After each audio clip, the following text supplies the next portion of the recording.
Alright, so I want to tell you guys a little bit about my cut and the exact diet strategy that I've been following in order to help me lower my body fat percentage and get shredded for the beach. Let's get straight into it. Okay, so first and foremost, the first 1 to 2 week period when I was transitioning from sort of a bulk into my cut now, this was tough. And I will mention that for anybody that is trying to cut, the first 1 to 2 weeks when your body is adapting to actually eating less, it's a little bit difficult, but after you get through that process, it's like riding a bike.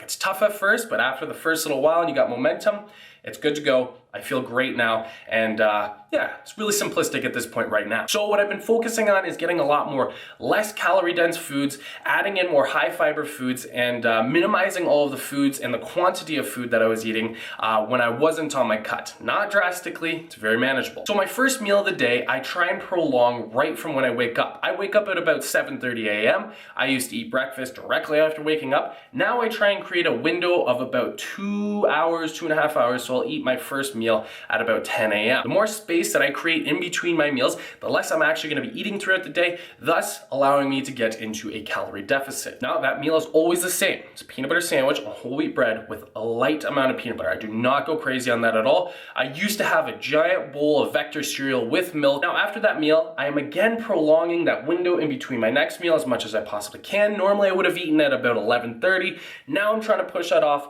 till about 12:30, 1 p.m. As always, I'm having Freshie. I always get the teriyaki twist. I add chicken in there as well, and I think it's about 550 to 600 calories, and that's lunch. P.S. Freshie, if you're watching this, sponsorship opportunity, would love to work with you. And I do want to make mention as well, I have been drinking a ton of water in between each one of those meals and during those meals as well, just in case anybody's wondering. Now, after I have the Freshie, my lunch at about 12:30, 1 p.m., I won't actually eat again until about 8 p.m. Now, this is just strictly because I have YouTube videos to record. I've got pictures that I got to upload on to Instagram, and I don't want to look like I have this enormous food baby and look completely fat. Because when you are on a cut, I do recommend that you try and get a fairly big meal right before you get into a workout, about an hour before you get into a workout, an hour and a half. You don't want to puke while you're working out. That is not the protocol. Just simply because when you are in a calorie deficit, it does have a little bit of an effect on your energy levels. So if you strategically plan to get a big meal right before you work out,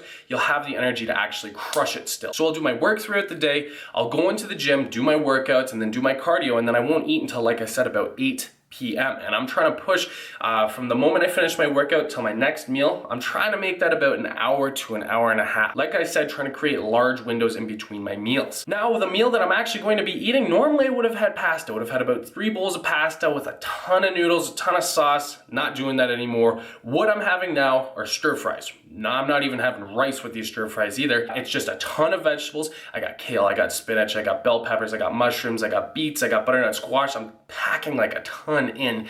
And I will typically have that with chicken breast as well. Cut up, diced up chicken breast. I will toss sriracha on the top, as always. And then I use a Clubhouse steak and broccoli seasoning as well. It's incredible. Now, I would have normally had 3 servings of the pasta. For the stir fry, I'm only having about 2, maybe 2.5 servings of that. And that is what I'm having for dinner. Now, that's like my big meal, and that'll be my last big meal of the day too. Afterwards, what I'm gonna eat is about 4 apples. Now, the reason for this is because they pack a lot of volume for a low amount of calories, and they have a decent amount of fiber. Not only that, but they're fucking delicious too. So those 4 apples are directly after my meal so that I don't feel like I'm starving myself or incredibly hungry. And then maybe an hour and a half after that, like half of a sleeve of rice cakes. I get the popcorn flavors, so for every cake, it's about 35 calories.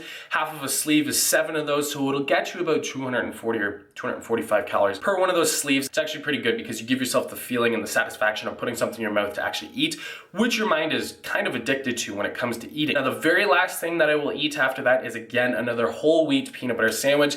I don't go crazy on the peanut butter. I go pretty light.